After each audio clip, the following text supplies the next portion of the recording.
Yep, they shot just before. There's probably 8 to 15 different campsites right up the road there. A guy just rolls in, looks around, parks it right there. That's what I'm talking about. City folk bring their city crap up with them. That's the rant, I guess you could say. I don't like it.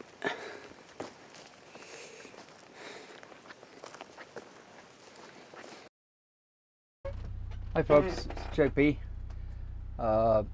Tonight is just going to be a little short rant, I guess, and a ramble. Lately I've noticed that, and this year in particular, I've noticed that the campsites are getting dirtier and dirtier. People aren't picking up after themselves. I don't know. I always try to do that. The last thing I do after I'm all ready to go is to walk around and make sure I didn't forget something. Leave a piece of silverware sitting around or a lid out of a can. Boy, you'd be surprised what you find in the fire pits nowadays, though. People apparently they just don't care, or they don't know any better. I don't know. Some of the rangers that I've spoke to had the privilege, and I'll say it again, the privilege of talking to some of them. That I can understand why they treat some people like that. A long time ago, I don't know what, back in the day, it used to be you could be able to go camping and nobody would bother you. You cleaned up. You didn't have to worry about cleaning up somebody else's mess when you got there, because, my father taught me, clean up after yourself, because if you don't, nobody else will. Well, now it seems that, a lot of people, and I'm not pointing at any particular group of people, but it just seems like a lot of people just say, well, if you don't clean up after yourself, I don't have to, and maybe somebody else will, and personally I don't care anyway because I'm not going to be here. Well, it was pointed out today that to me that that squirrel that I was shooting the video at, I couldn't see it. It was too far away. But in the camera, it turned out that it was a piece of tinfoil. And I went up after the squirrel had gone away, and I set the camera down, and I went up and looked, and yeah, sure enough, that's exactly what it was a piece of tinfoil. Somebody had wrapped some food up in it, and that squirrel was licking it, trying to get all of it out. I don't think he bit into it, I didn't see any bite marks or anything. I didn't look that close, but I couldn't see it. Apparently when I got in there to the campsite at first, I noticed that there was a few things laying around, beer bottle caps and beer cans, beer cans hanging in trees and full of bullet holes.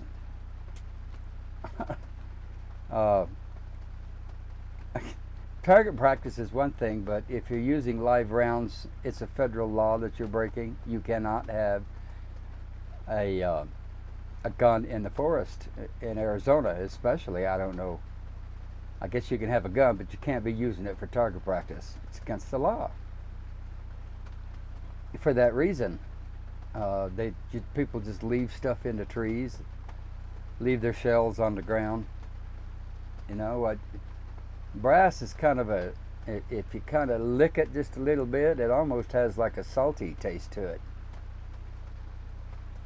Did an animal swallow one? I don't know. You can't tell. I don't want to think about it. I just go in and I clean up what I can find, and that's just the way it is, I guess.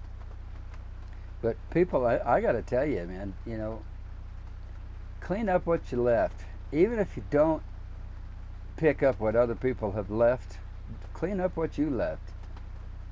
there's nothing worse than to go, and to me, there's nothing worse than to go into a campsite, go to a fire pit, and first of all I have to drag cans out, and can lids, and glass jars, and pieces of food that somebody didn't eat.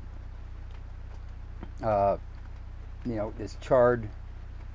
Nobody's going to eat it. Not even animals are going to eat that. But it stinks. It stinks, man. It's raw, stinky meat. Do you think about that? Apparently some people just don't think about it, I guess. Well, I'm not trying to be some saint, and I'm not, the man that you call to clean up the campsite. It's just irritating to me, though, that I have to do that. And you could walk out into the forest and have a nice experience. You find some nice log to sit on, like the previous video, one of the other videos that I did. You look down, and here's a big pile of what sitting there, uncovered, pieces and parts of toilet paper scattered all around. It's not too hard to buy one of those little camp shovels, dig a hole and bury it. That's what cats do. Cats dig a hole, bury it when they're done. At least they try to. But more times than not, you need to be looking down now instead of looking all around at the forest, and, looking at the beauty, because you might step in something. I hate to be that way, be so gross, but yeah. It's not funny. It's not funny, but I'm mostly embarrassed by what I've seen. And the forest rangers, I can understand how they feel about, today's economy isn't helping either. That people lose their house, they lose everything they have. One day they got a job, the next day they don't. All they have is their RV, and they're running around. They're trying to find some place to live. They're just trying to find someplace to live other than out on the street somewhere, and then you got some cop hassling you because you're parked on a side street somewhere, passing laws. You can't sleep in your car, you can't sleep in your vehicle.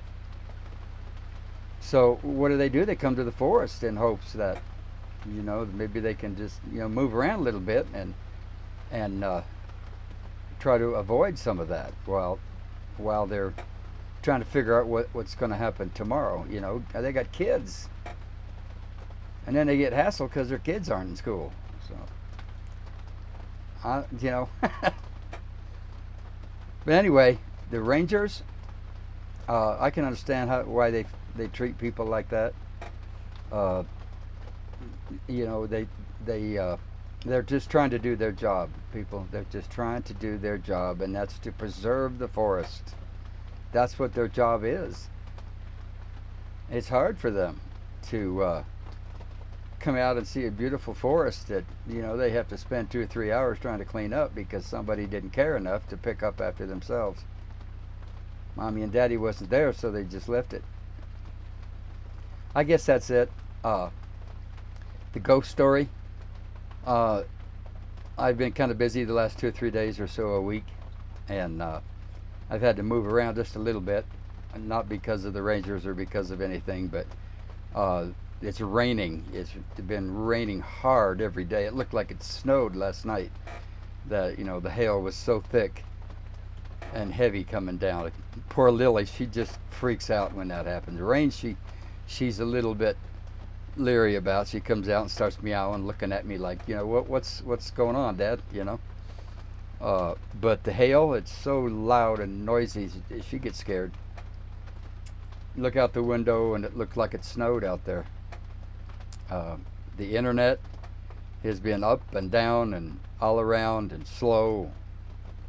One of the reasons I've only been able to do 1 or 2 minute videos the last couple of days, or 3 days, or however long it's been, is because of that. The last almost 2 minutes long, took 7 hours to upload.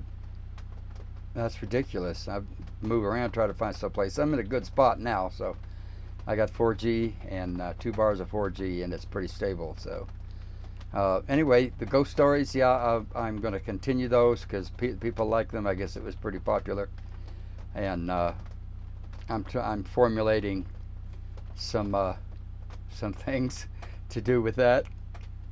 This started out to be an experience, a personal experience, but since then it's gone into imagination and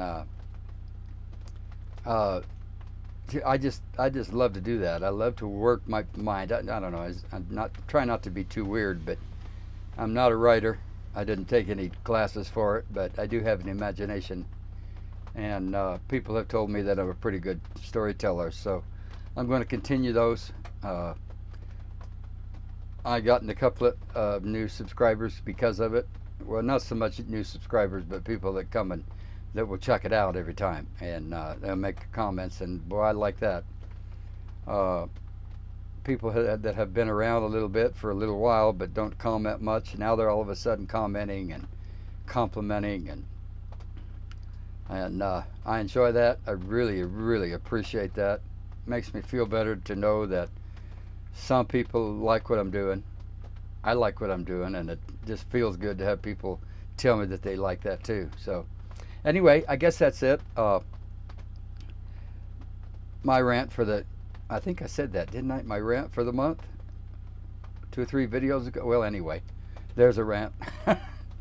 So, I guess I'll talk to you later then, and I'll be working on the story. So, see you, and I appreciate everyone, and have a good evening. Good night.